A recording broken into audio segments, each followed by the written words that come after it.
Dossett. I'm an employee of Regence across Blue Shield of Oregon. And this class is Navigating Medicare, the A, B, C's, and D of Medicare. Regence has a sponsorship relationship with Oasis, so that's how we're involved together. And I do these classes not only at this location, but at other locations around the Portland area and Vancouver as well.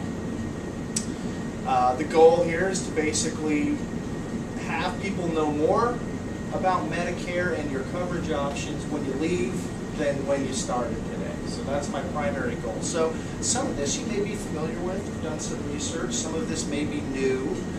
You may have some specific questions. I'll do my best to answer those as well. Without further ado, I'll go ahead and get started. So we'll talk about what is Medicare, the different parts of Medicare, who's eligible for Medicare, what does Medicare cover, at least basically at a high level, what does it cost, how do you fill in the gaps in Medicare to provide additional medical insurance listed on it. And I'll explain in more detail what that means, what's hospital, what's medical. I won't go into great detail, but I'll give you an idea of what that means in this context. So let's talk about who's eligible, not including group benefits. Okay, so group benefits would be another thing altogether. But your options for coverage for most people would be as follows. Medicare only, just Medicare Parts A and B. And I'll talk about what that really means in more detail as we move along.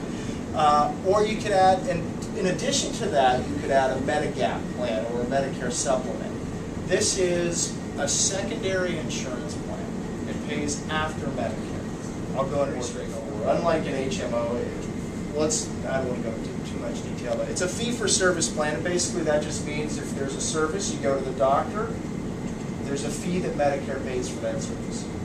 Pretty straightforward.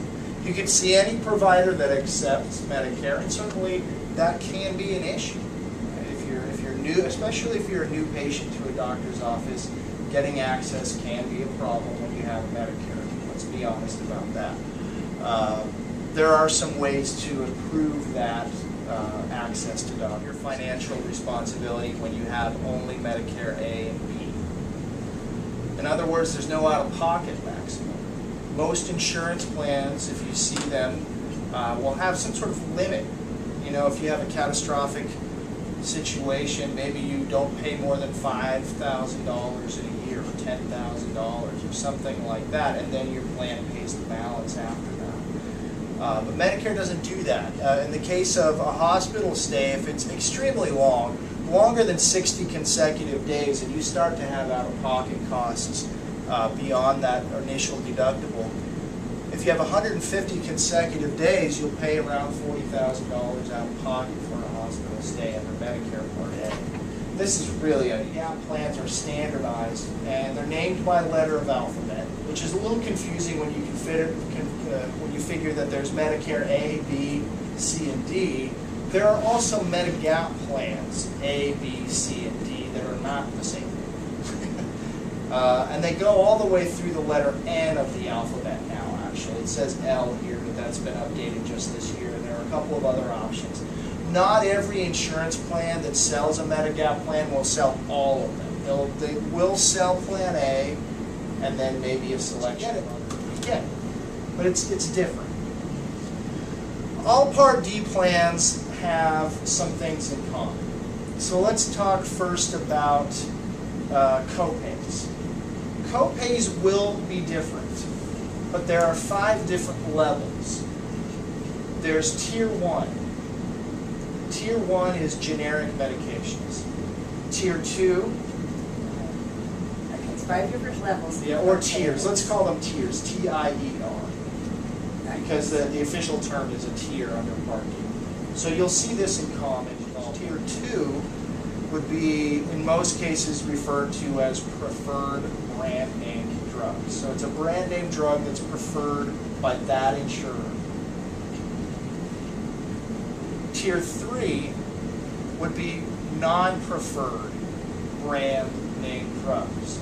So you might say preferred, non-preferred, what's the difference? Usually you'll pay more for a non-preferred drug.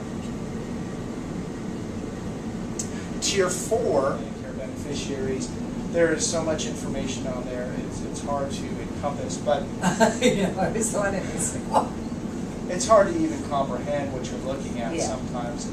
There's a plan finder. It's a little cumbersome at first, but it's a good way to look at options side by side. They'll give you the whole list, but you can choose to just look at a few. Okay. You can also enter your drugs there and find out, you know, if, well, it didn't sound like it's a big concern for you, but you can enter your drugs there and find out if they're covered and by which plans would cover them. You can call Medicare, 1-800-Medicare. There's email me, and I'm happy to help in any way that I can. That's awesome. You did answer a lot of questions. Good. I You know, probably I created some good prob- questions.